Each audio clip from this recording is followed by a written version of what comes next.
Bonjour à tous et bienvenue sur notre podcast Franciaia Radio du 25 août. À la une, on en sait un peu plus sur le projet de réforme fiscale qui se dessine au Parlement colombien. Selon El País Cali, entre autres nouveautés du texte, qui en compte 25, le gouvernement s'engage à compenser à hauteur de 20% du salaire minimum par salarié pour les mois de mai et juin les entreprises en mesure de démontrer qu'elles ont subi un préjudice du fait de la vague de protestations sociales qui continue puisque demain, à travers tout le pays, euh, le comité de grève nationale et le principal syndicat, la CUT, appellent à une nouvelle journée de mobilisation. Autre changement, le relèvement du seuil d'accès au régime simplifié pour les petites entreprises qui passe de 2,9 millions à 3,6 millions de revenus déclarés. Donc je ne vais pas rentrer dans le détail des mécanismes que vous pouvez trouver en ligne.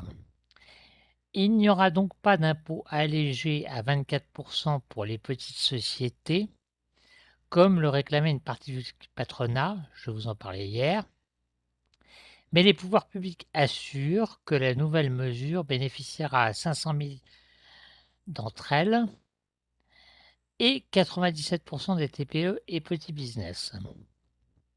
Le texte prévoit aussi l'extension à juin 2022 des mesures fiscales destinées à favoriser la création d'entreprises dans le secteur des nouvelles technologies, ce qu'on appelle l'économie orange. La nouvelle loi de finances comporte également un article qui oblige les pouvoirs publics à chercher des économies en taillant dans les dépenses de l'État pour les 10 années qui viennent. On se souvient que les agences de notation ont tiré le signal d'alarme sur la capacité du pays à honorer ses obligations financières.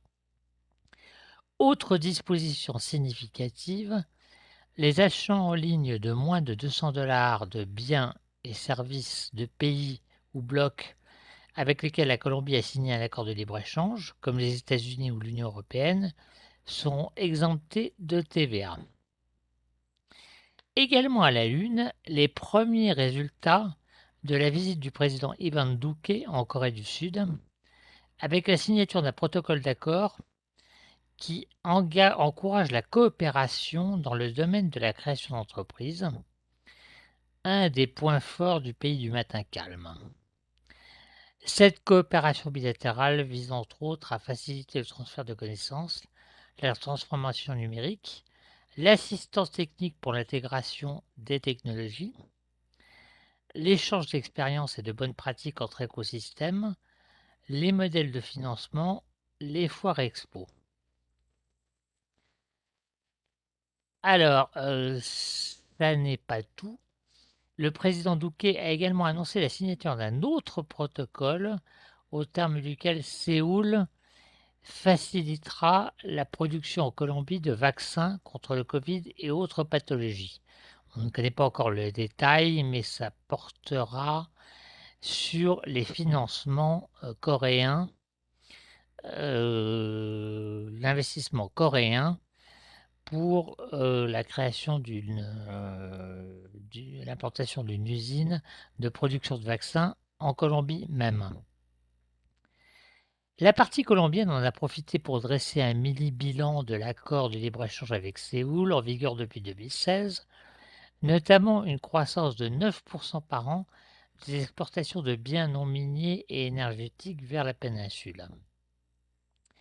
Également dans l'actualité, la Chambre de commerce franco-colombienne, CCI France-Colombia.com, annonce la création d'un nouvel espace dédié à l'écosystème marin et côtier, #Polytech mer et littoral, un sujet qui figurera en bonne place au menu des débats du salon Polytech du 12 au 15 octobre prochain à Lyon.